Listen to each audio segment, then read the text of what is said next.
and welcome back to the channel and yet another episode of GPRO. This time we are starting season 105 but first we need to check out the last time. So last season I tried to relegate, but being negative after race 17, sadly I failed, so we didn't relegate and we are still in Master 1. So let's get going. Last season, before the last race, I already hired a driver to be using in Pro, but sadly we aren't in Pro, and this is him. Yes, so we aren't in Pro. If we go racing and now in Master with him, he will gain stats and experience, technical insights, and aggression for being slow. This would bring him over the 135 overall that is needed to be in Pro with a driver. So yes, we either need to get a new one or we do something silly. So I did some calculations. If I would be racing all 17 races with my driver, we wouldn't be able to keep him. Instead, if we did only 8 races in the season and didn't do fitness training, we should have enough overall space to work with to keep this driver and bringing into Pro. And we have even done a little bit of fitness training at the end of the season, but we will see when we get there. Yes, of course, the aggression gain can be higher than planned. Currently I planned with just 2. Well, what about sponsors getting unhappy and leaving? Yes, so there isn't any issue. We don't have any sponsor money coming in, so there won't be any sponsor to complain about that we aren't racing. So this shouldn't be a problem. The sponsor talkings and missing out of progress, I think it is okay with the sponsors we currently have going. Let's take a quick look into the game rules and the account that we currently have. Yes, in order to not retire from the game, we need to make sure that I, in this case in Master, at least race in the last 12 races of the season. So with doing only 8 races in the season, that should work out nicely. And of course we won't be doing the first 8 races of the season. We will be picking out the races that we partake in. Of course we also need to take a look at the tire supplier for the season. Yes, being slow at the back in a group, there is only one option, and that is the PP Rally tire. The other options don't really exist. Yes, they are 250k a race, and we won't be signing a contract just yet. We will be doing that when we go actually racing a race. So let's take a look at the race calendar. As we are only doing 8 races in the entire season, we don't need to do all the races, so we can skip race 4 of the season, where there is some high engine wear, so we just don't show up. So we will be picking out some races that have low parts wear for specific parts that would get all the money out of the parts before we end up smoking and retiring for the race, or finishing outside 112% race distance. Yes, but most likely at the end of the season we were doing a lot of races compared to the beginning. Yes, most likely we will do all those that are currently highlighted. And race 17 of the season is a question mark. And for testing, that means that most likely there won't be any testing sessions that we will be doing this season. There is a small possibility that I will end up doing 3 test sessions at the end of the season for some additional testing CCP for the car for next season. But that is still in question marks, as I don't really know if I really would like to do that. As for the car updates, there won't be any, so we will be starting with this car and ending with this car and taking these part levels into next season, as I'm not planning to buy any parts.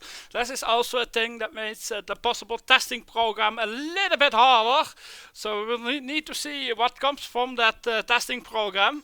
Let's dive into the financials of not racing. So I haven't raced in the first 2 races, and of course you still have some running costs that keep going.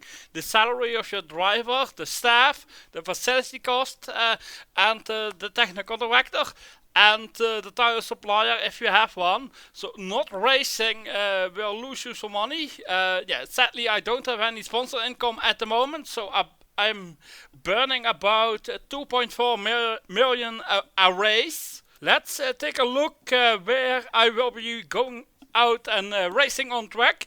And here we have a lovely sheet that I from time to time use to plan my things.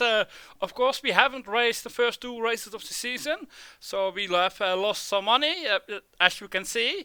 And of course, the sheet doesn't really work nicely, so we need to put 1% damage in for the calculations. And currently, we don't have any cost for the tire supplier because I don't have any. If I would like to race, it's 250k. Yes, we still have a technical director, which cost about the same money, and we could decide to fire him and to save some cost on the long run.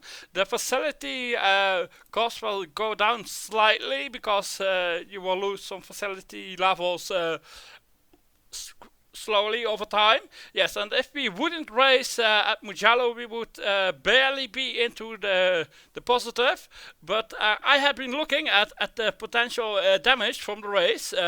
Yes, it looks nicely. Of course, we are doing zero risk. It's no point in using any risk. And the engine damage should be about 10% or something like that. It's slightly higher for the side pods, but that should be okay, because in all races that most likely will be lower. And also don't forget, it's a level 8 part, so it could be slightly why it's on the higher side. Yes, the gearbox is 17, but the engine is only 10%. I think Mugello is a good race to do, damage-wise, to get the most out of our car. So let's go and qualify for Mugello, and let's do the first race of the season. And that should earn us about 9 million in income. Expected to finish in qualifying and the race in last position. That this season that should be 40th. Hopefully there is a start crash or something like that, because if we change it to 39, it's almost the entire budget for the tires back. So hopefully someone crashes or doesn't qualify. So let's see what happens, and time to go qualifying. As I am going racing, I think the time has come to fire my technical director. We simply don't need him anymore, and he's just costing us money each race that we don't race. So yes, we can dismiss the technical director, and we will need to pay half the amount that we currently have to pay for him. So we should be saving about at least half, and it's exactly this amount. So in the long run, it should be beneficial to dismiss the technical director, and it's been confirmed. We have no longer a technical director. And of course, to go racing, we need to sign a tire supplier, which we haven't done yet so far. And sadly, there's only one option. The only real option that makes sense is the PP Rally. Yes, it's basically just the cheapest tire compound to have, so the least amount of cost. So let's sign the contract, and the contract has been signed, and we have now a tire supplier. Let's go and do the first qualifying of the season. Of course, we are expected to qualify in last position. It's on the colder side, so let's use extra soft. And we can't afford to do any practice laps because we simply don't want to pay for it. Pushing to the limit doesn't make sense, so I guess push a little and let's see what happens, and just simply drive the lap. I have completely no idea what this time means for the qualifying position. I think most likely it will be the last position. And of course, after Q1 comes a Q2, let's do a lap, so extra soft again. Yes, the same risk as Q1. And for fuel, we could do 10 liters of fuel, but I don't think we will be beating anyone in qualifying. So let's go safe and let's go for the normal 2-stop strategy here and drive the lap again. Completely no idea what that means for qualifying time and position. Most likely it's gonna be last. Today's video is sponsored by... Oh wait, I don't have any sponsors. Subscribe now. In the end, we qualified in 39th position, so we haven't qualified last, so we have already gained a little bit of money on the planning, so that's lovely to see. So let's see what happens in the race. So we are starting 39th, and hopefully we don't finish last, but we immediately lose a position at the start, and it looks like our pace is pretty similar as the cars in front, so let's see what we can do. Hopefully we have a better strategy for the race. Yes, it doesn't seem like we can get past. And then on lap 49 we have a technical pit stop, which puts us from 39 to 40th position. So that means that we are going to be finishing the race in last position, 40th, and sadly there is nothing we can do about it, but at least it was planned money-wise, so at least we don't lose anything. And of course we will be taking a look at the race analysis as well. So yes, we qualified 39th and then we lost the position. Yeah, no risk obviously. The driver got 3 aggression, whilst we have planned for a +2. So that's most likely due to the fact that we have finished last. So that isn't very nice. And then in lap 49 we got a random and we were in 39th position. So yes, that wasn't very nice to see, but at least we have a random when it doesn't really matter and didn't put any more car damage on the car. And let's continue taking a look at the planning. And yes, indeed, we have done our race and we have earned some cash. We have filled in the damage. Yes, and then the next race we will be skipping, as we won't be doing the oval and getting 50% damage on the engine for finishing last. So we're skipping race 4, also skipping race 5 of the season for the same reasons pretty much. And then race 6 of the season might be doable, so I think we will be doing race 6 of the season. Of course we also would like to get some more cash for racing, that would be nice. And then we are skipping race 7. Then we are coming back for race 8 of the season. Then we skip race 9. We come back for race 10. Skip race 11. We do race 12 at Singapore with pretty low damage. And then we skip race 13 and 14, and then we have the last 3 races where I don't really know what we will be doing. We might be doing them all, but it depends on the driver and his stats, and we could end the season with about 35 million in cash, which would be really nice.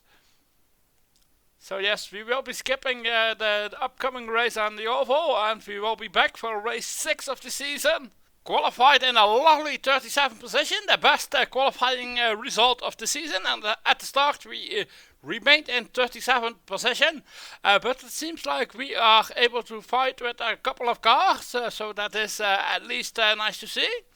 And maybe even more is possible today. We'll see what happens. Yes, lovely, we gained a position, and can we get another one? Yes, lovely. We gained 2 positions in a couple of laps and we are now running in 35th. So let's go until the end, and we have managed to finish the race in a 35th position. And let's take a look at the race analysis for race 6 of the season. You can see that we started in 37th position, didn't use any risk. Yes, this time we only got 2 aggression on the driver, which is what we'd like to see. And in the end finished in 35th, and when we got in 35th, basically we remained there for the rest of the race, so that was lovely to see as well. And if we finish up looking at the financials, we can see that we were supposed to have 9.3 million after the race, but because we qualified 37th and finished 35th, we suddenly have 10.6 million, so we made an additional 1.3 million this race, so we got more money than planned. Thanks for watching, and hope to see you soon, and check out one of these videos if you haven't, and don't forget to hit that subscribe button. Goodbye!